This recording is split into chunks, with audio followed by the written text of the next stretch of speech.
Welcome, everyone, to the 6th-round post-fight show with me, Zane Simon, joined by Eddie Mercado. We're here to break down UFC Nashville, Swanson versus Lobov. Fights just ended, and Artem Lobov did not get embarrassed as the worst main event performance of all time. No, he didn't. He did surprisingly well. He still got outclassed, but he definitely proved something. He proved that, you know, he's legit. Like, he is not just a punching bag for Conor McGregor. Like, he can actually go toe-to-toe. He was shooting in for takedowns. Didn't get them, but still. Yeah, I wouldn't even say he got outclassed as much as he just isn't he lost. Like, I don't know. I would feel more like he got outclassed if Cub Swanson didn't eat so many punches in that fight. Like, Cub Swanson ate a shitload of punches, right? I'm not the only person who saw that. Brian Stan didn't see it, I know, but Cub Swanson got hit a lot.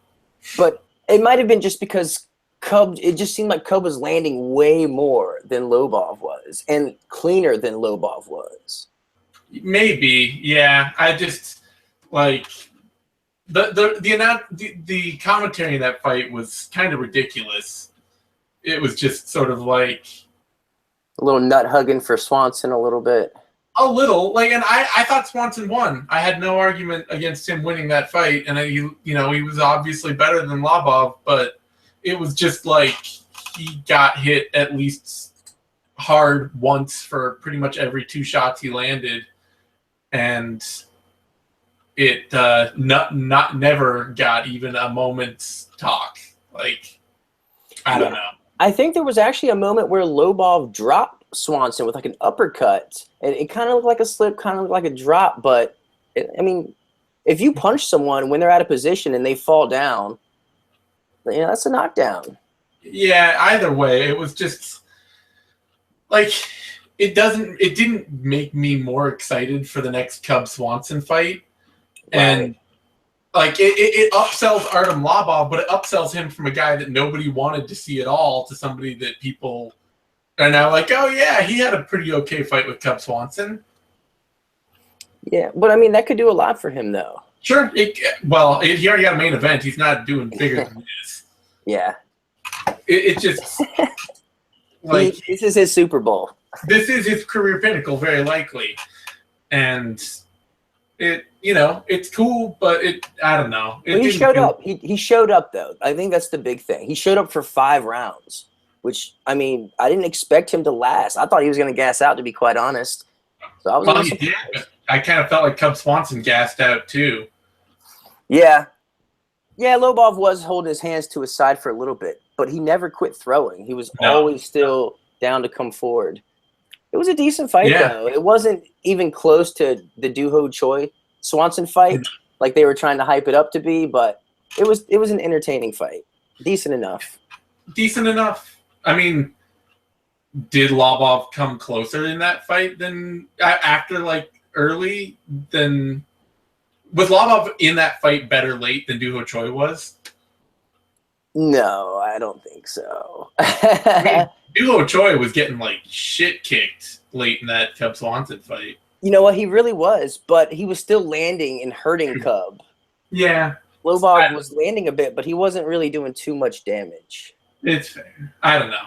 It was just a weird fight for me. Like, I didn't get a lot out of it, I guess. Well, obviously, Doo-Ho Choi needs to fight Artem Lobov now. Yes, totally. Doo-Ho Choi, Artem Lobov, make it happen. In the co-main, and I think actually, before we go on, I'll say that just last thing, that kind of, to me, really speaks to why it shouldn't have been a main event. Like, even as a decent fight, like, I'm just like, oh, I don't give a shit about anything after that fight. Like, it doesn't make me care about anything next. No.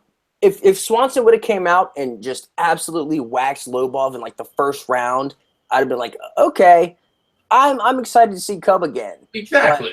But if he's not putting Lobov away in 5 rounds, I mean, you can call out Aldo and you can call out Max Holloway, but I mean, he didn't squeak by Lobov. He convincingly beat him, but That's an unranked cat. You know what I mean? It's Yeah, well, and Max Holloway wiped the floor with Cub Swanson, like really, really badly.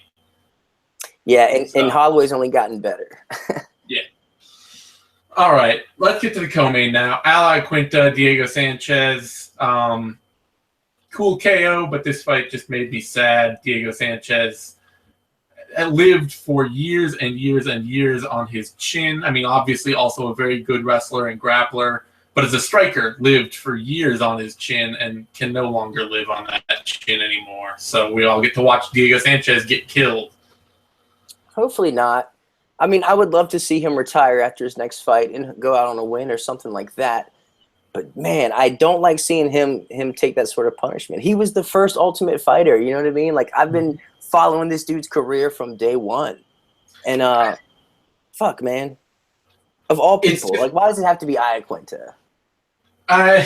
You don't like Rachel now? Man, I don't I will enjoy rooting against him. He's bro to the core. Yeah, you know. The broiest of bros.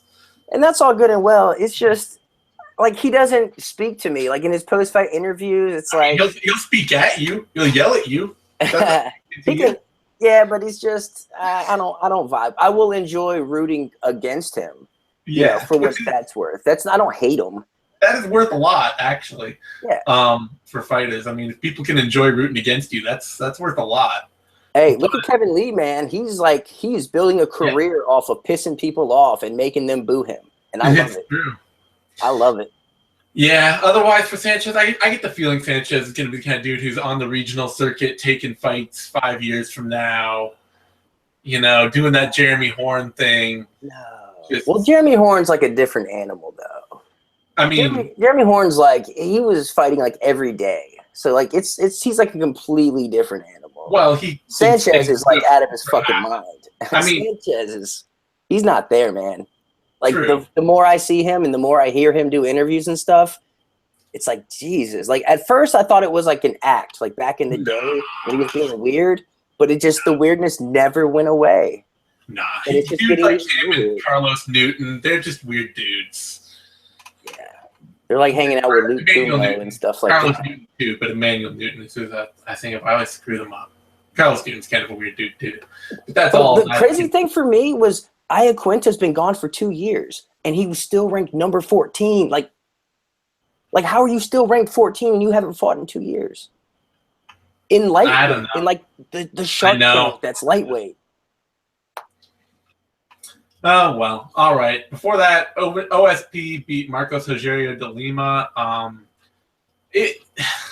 Man, like, yeah, Von Flue choke, it's rare, and so it's automatically kind of cool. OSP does it all the time, so he sets it up really well, but it was also just like the moment he put on any pressure to De Lima at all, De Lima just folded up and gave up like the worst kind of submission you can give up. He might as well have tapped. I kind of feel like it's like he might as well tap to a can opener, man. Like, yeah, the Von Flue. You're choking yourself, bro. You can't choke yourself out. But I thought he had an amazing game plan coming out. Completely just throwing kick after kick after kick in the first round. Gave him the first round. I thought he was doing good. I thought he was on his way to landing a big shot.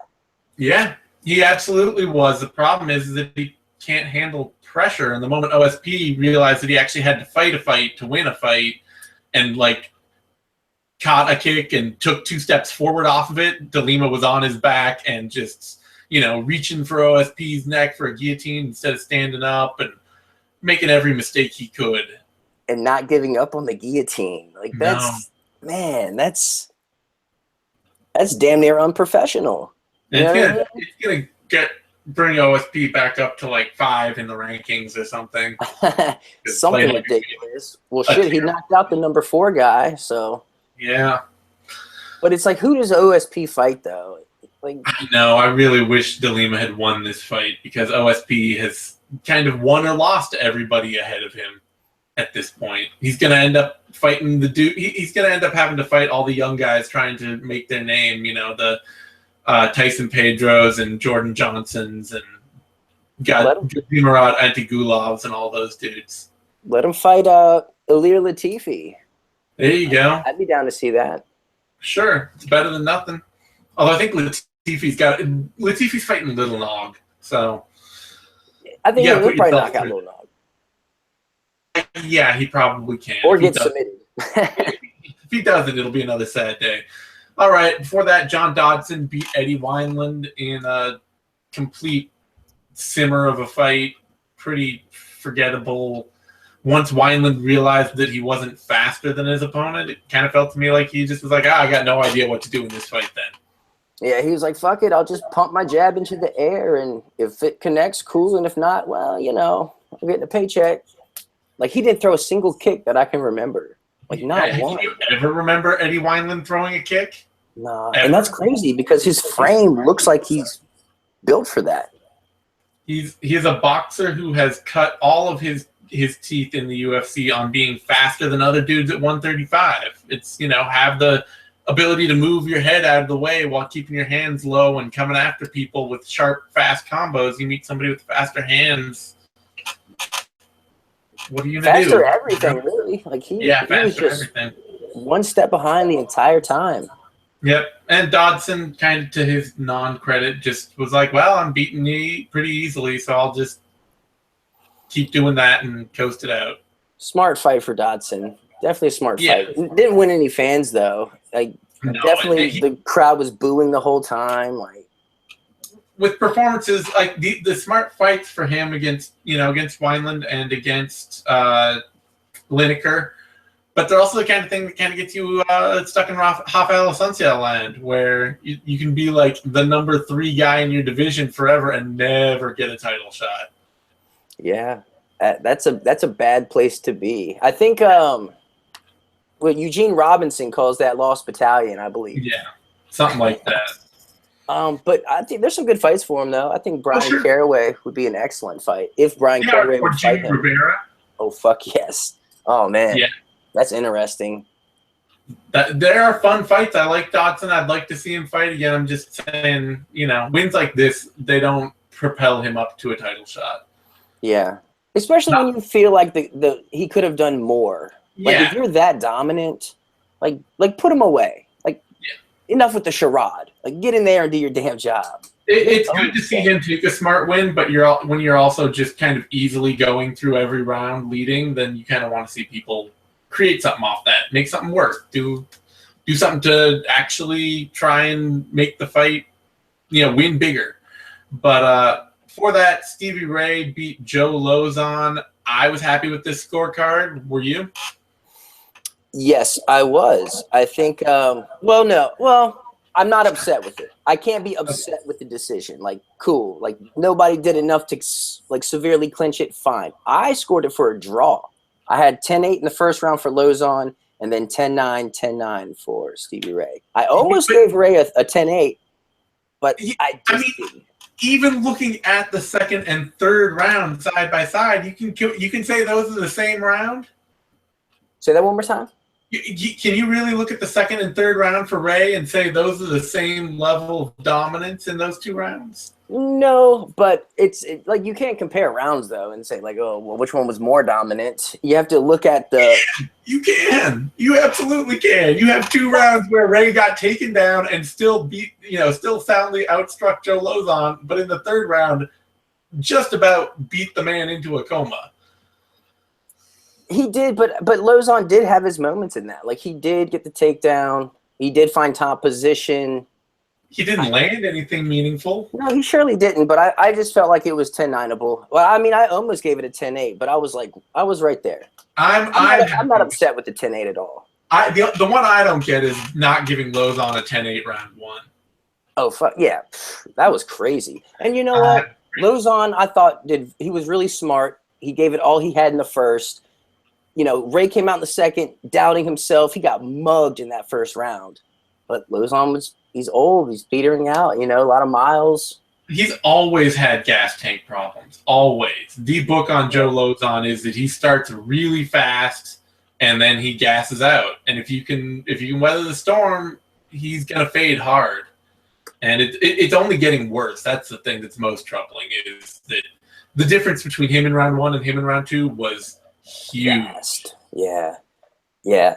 But I liked Stevie Ray on the mic in this post fight. You know what I'm saying? Saying how he missed his daughter's birthday, almost missed her birth and stuff. Like, I love to see when fighters really, let people know, like, yo, they sacrifice so much for this, like so much. And like, we just tune in and watch it and like criticize the fuck out of them. But like, this is their entire life, So he gained a fan. Like, I like the dude. Oh, Ray's a good dude. I've talked to him. He's a lot of fun. He got his start in like fighting in a friend's woodshed in their backyard. Like some dude was like, "Yeah, come on, I have an MMA gym," and he like came over and it was like this dude's shed with like a bare floor, and they were just all beating each other, and like that was how he got started with MMA. Yeah, I mean, I'm curious to see who they'll give him next. I hope they don't give him Jim Miller. I feel like they're going to, though. I don't know why. It somehow does feel right, doesn't it? He's on a weird march up the division, like beating Ross Pearson and Joe Lauzon. He's kind of taking out these old guard action vets. So Jim Miller would be next in line on that. I know, but I don't see him passing that test. Miller's post-Lyme disease, Jim Miller looks like a whole different cat than he was when he lost terribly to Diego Sanchez. Yeah, it's like a reverse USADA era for him. You know what I mean? Like it's weird. But I love it, man. I love Jim Miller. All right, opening up the main card, Mike Perry knocked out Jake Ellenberger. Oh my God! Oh my fucking God! You know what's crazy? So for the betting preview, I suggested people take the under 1.5 at +100, and the fight starts and Ellenberger comes out and blasts the double leg and gets the takedown, and I'm like, shit, like this is gonna be a 3-round snooze fest, like son of a bitch. But no. You're lucky though. You're lucky because Ellenberger, while he is a good power wrestler, he does not have top control. Never has. Yeah, never has. But he hung in there in the first. But Jesus, that elbow that Perry landed was so amazing. Like, so amazing. That's one of the hardest elbows I've ever seen. Like, I don't, man, like, Ellenberger fell back like a tree falling, arms all stiff, like old school, like people that Tank Abbott knocked out. You know what I mean? Yeah, he was dabbing on the way down. Yeah, it was. Boom. I like Ellenberger too, man. I don't like seeing it, but Mike Perry is a force. He's like a little Mike Tyson guy. Perry's a force, and it just, Ellenberger's also, he has not been durable lately. And he hasn't had a fight where he hasn't gotten hurt bad since his Nate Marquardt fight. And when was that? 2013. Like, even in wins over Koscheck and over Matt Brown, his only 2 wins since then, like, he got stung in both those fights. Yeah, he's at the end of his rope. This was his best round, I would say, since that Nate Marquardt win. And it ends with him just getting murdered. Like, he's gonna be asking his coach when he's fighting Mike Perry for the next 2 weeks. Like, it's gonna be like he'll walk in the gym and be like, "Hey, we're getting ready for that Mike Perry fight." Coach is gonna be like, "Dude, you're not allowed to train." What are you doing in the gym? Go home, Jake. You're punch drunk. Yeah. Those are the kind of knockouts that just erase somebody's memory. But you know what I did like seeing though? After it was all said and done, Mike Perry actually went over to Ellenberger and like shook his hand and said thank you and all that. And I didn't expect that out of him, to be quite honest. For a dude that breaks into people's houses, that's a pretty big move. Yeah, maybe I feel like Mike Perry's going to end up being a huge fan favorite. Like, I think people are going to just hate the shit out of him. People love him already in ways that, like, I mean, he's super violent, so that helps. And then people just seem to kind of be drawn to him. Yeah, I like what Joe Ban said. Joe Ban said he was a leader of weak people. Like, man, like, what a fucking, like, unique assessment of somebody. Like, that is so much shade. That is so much shade. Yeah. Oh, okay. So before that, we got closing out the prelims. Lattis beat Sam Alvey. Alvey got his leg wrecked on the first kick, and then for a dude that's always been foot slow and never been active, that was just terrible for him. He just got outstruck by Lattis. Yeah. Like, what? Nobody should be getting outstruck by Lattis. Like, nobody. Yeah, I mean, Lattis followed the Elias Theodorou game. Just stay outside and kick, and then Sam Alvey, it's like, whoa, somebody moves their feet at all? I'm lost. Yeah. Like, oh, we're not standing in my garage? I don't know what's going on. The fight sucked though, man. It was I didn't like the fight at all. I liked the leg kicks, but meh. Yeah. Let's move on. Brandon Moreno, Dustin Ortiz. I've been underrating this Moreno kid. Ortiz was beating him in the first round the exact way I was sure Ortiz was going to win this fight. You know, Moreno couldn't stay outside. He couldn't keep range. Every time he closed down, Ortiz was out scrambling him, out wrestling him, out hustling him. Then that head kick lands, and Moreno just screwed everything up for me. Man, it landed right on his neck. Like, yeah. And he recovered, though. That was cool. Yeah. Like, he actually kept fighting. But damn, Moreno sunk in that rear naked choke and technical submission. I love it. Yeah, Moreno, the thing, like, he's not the cleanest, especially with his wrestling. He's not the cleanest fighter in terms of not being, like, dirty, but just not the most cleanest out there. But he is a vicious finisher in a way that, like, you know, against a dude like Ortiz, like, that's the difference. You know, that's the difference that helped John Moraga get to a title fight, is even if you're not always the most point-perfect technical fighter in the cage, being a finisher who can jump on opportunities, that counts for a lot. Fuck yeah. Vanderlei Silva made a career off of that. Like, he had the ugliest little fucking hooks. But if he hurts you in the least bit, it's a wrap. Like, he's all over you. Yep. But Moreno, man, he just showed up big time. And submitting Dustin Ortiz the way he did, like, I mean, Ortiz has never been subbed before. That was I didn't expect that. That was highly impressive.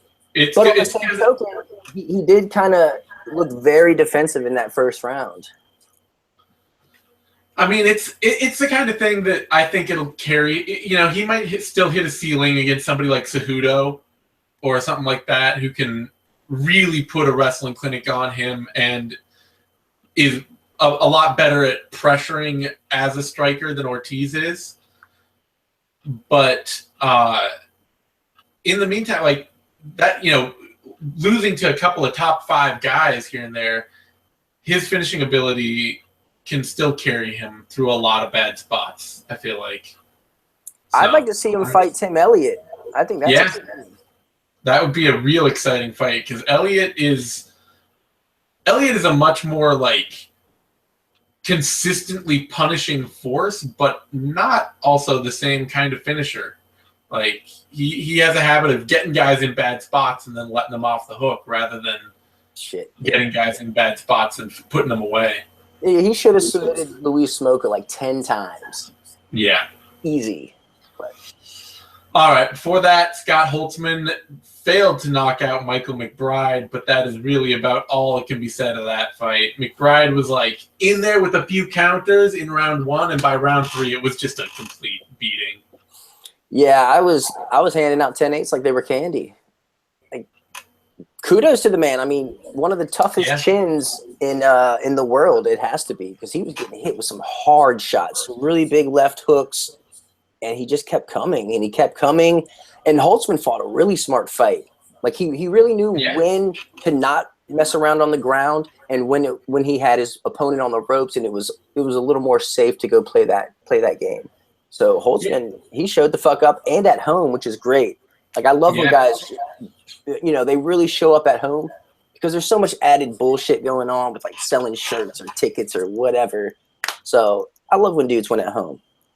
Yeah, it was a good win, and I mean, I was pretty impressed with how well Holtzman was able to to handle somebody who didn't go away and who kind of, like Lobov early in that Swanson fight, was landing some awkward little counters in there. Just like McBride, I think people get so distracted by how high his chin is and how hittable he is that they just don't see these tiny little like shovel hooks and uppercuts that he's constantly throwing and looking for counters. Like his hands are so much lower than his chin. People are like, oh, I can just nail him, and then they get clipped a little. Well, that plus when you see him throw his punches, it's like, fuck these punches. Like I will walk right through these, but they actually sting. Yeah, Holtzman did well to weather it, to figure out even later how to slip it and to just stay away from him and not get discouraged. No. After round 1, he just put it on McBride totally. So good performance from him. Super strong. For that, Danielle Taylor beat Jessica Penne. I don't know. Like, I didn't have a lot of problem with the score in this fight. A lot of people thought Penne won it, but Penne has to, like, especially with prospect against really seasoned vets, like, as a vet, you got to show up a lot more than that for me to care if you lose a close decision. Yeah, I think we were talking about that with Jeremy Stevens and Hanato Moicano. Yeah. And you know what's crazy about this? So I was doing play-by-play for this, and I'm scoring the rounds as I'm going along. And as the fight was over, I was like, I think Penne won the decision. And then I go back and look at how I scored it, and I actually scored it for Taylor. And I'm like, what the fuck? Like, how is this a thing? But I gave Taylor the first 2, the second being close, but I ended up giving it to Taylor because I felt like her strikes were more significant, more damaging. Even if Penne might have landed more volume, I still gave it to Taylor. But good on Taylor, man. Way to show up. The thing I like to see is, you know, whether you think she deserved the win or not, she's getting better every fight, and she's only fighting people way, way more experienced than her. Yeah. Like, you know, her first fight was against Marina Moroz. Well, okay, Moroz maybe not way more experienced, but Moroz stepped in as a kind of big deal who's, you know, doing well in the UFC, and then she fought Sohee Ham, and now she's fighting Jessica Penne, and all these people are have a lot more experience than her. Yeah, and Penne was ranked number 14, so she will be in the top 15. But another little fun tidbit about this fight is Taylor opened up at a plus 170 underdog and closed at minus 110 favorite. That's pretty wild. It's I think, you know, it was that experience thing, people looking at experience and being like, well, Penne's more experienced, she's going to win, Taylor isn't ready. And then you just look at, like, Penne cannot handle power punchers. Like, people who have reasonable punching mechanics and hit with power, she's so wooden after she throws strikes. Like, other than her jab, where she's really low and she has a tight jab, everything else, her chin lifts up and she just kind of gets wide open for getting hit hard. So the matchup, even against an inexperienced opponent, was not good for her. Brings us to Alexis Davis, Cindy Dandois. I'm willing to totally forget this fight ever happened. If you have anything you want to say about it, go for it. Nope. there was nothing of like any note that I can remember. Only thing that was that both of them looked so terrible at striking that I think they exhausted themselves. Okay, now that you mention it, Dandois striking looks so bad. I mean, so bad. It's you question whether or not she belongs in the UFC. Yeah, well, I mean, a fighter who's a better athlete and who hits harder is going to mess her up. Like, it's hard. Man, I cringe, honestly, when I see striking that bad. Like, I cringe. It reminds me of Alexis Dufresne when she fought Marion Renault. It's like, but not as bad. Not as bad. She still manages to get takedowns somehow, but fuck this fight. Yeah, we're not talking about it anymore. For that, Brian Barberena knocked out Joe Proctor. Barberena looked great. Really just put it to Proctor, who has never had the best chin and usually ends up getting hit a lot, whether he wins or loses. I was surprised to see Proctor in the UFC. I'm like, how the fuck is he still around? Yeah, but I guess he had a layoff. He was like injured or something from. He had some kind of injury. Had a lot of time off, but yeah, I mean, the thing with Proctor is that even in fights he's won, like I can rarely remember him winning a round, other than his win over Cristiano Marcelo, where he got a decision. Like usually he's getting beat up and then he jumps on a submission or like lands one good hook, or he's getting beat up and he just gets beat up. So. He just looks like some guy. Like he's just some guy. It's like, hey, you want to fight tonight? Come on. Yeah, I feel for him because he fights with he trains with Joe Lauzon. So every time he fights, he always gets a little extra hype for being a Joe Lauzon training partner. It's like, yeah, that doesn't really transfer the way you think it does. Not even close. Still, Barberena continues to look good. And finally, in the prelim opener, Hector Sandival beat Matt Schnell. I picked Schnell going into this, and I just had this. I didn't even really. I shouldn't have picked him, and I had a premonition going into the fight too. I was like, oh, that was a really bad pick. And Sandival kind of showed why. Knocked him out in the first round. Yeah. Not only knocked him out, but in the most strange way, with the smallest baby hammer fist that, like. I think he's been training with what's his name? Super Cop. Heavyweight. Super Cop. Todd Duffy. Oh, has he been? Oh man. No, I'm joking with you. But. No, he's been hanging out with Duffy and Arlovsky. They've been. No, I'm not talking about Schnell. I'm talking about Sandival. Hector Sandival's been training with Mike Russo. Oh, okay. Got that hammer fist game on point. Man, it was wild. Like from full, like he was in full guard, I believe, and just like the shortest. He was in half guard, I think, when he hit those. Still, it's man.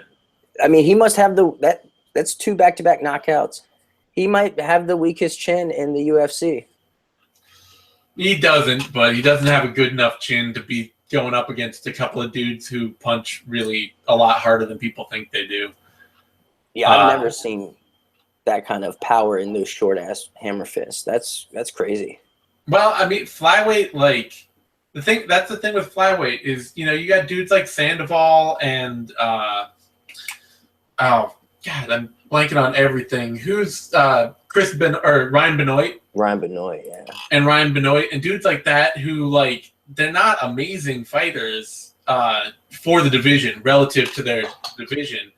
But they are incredibly plus athletes, like super powerful plus athletes who can hurt people. It's flyweight, so everybody is kind of this bricked up little gremlin. Schnell not being that may just not mean that he's not good enough to fight there. Like,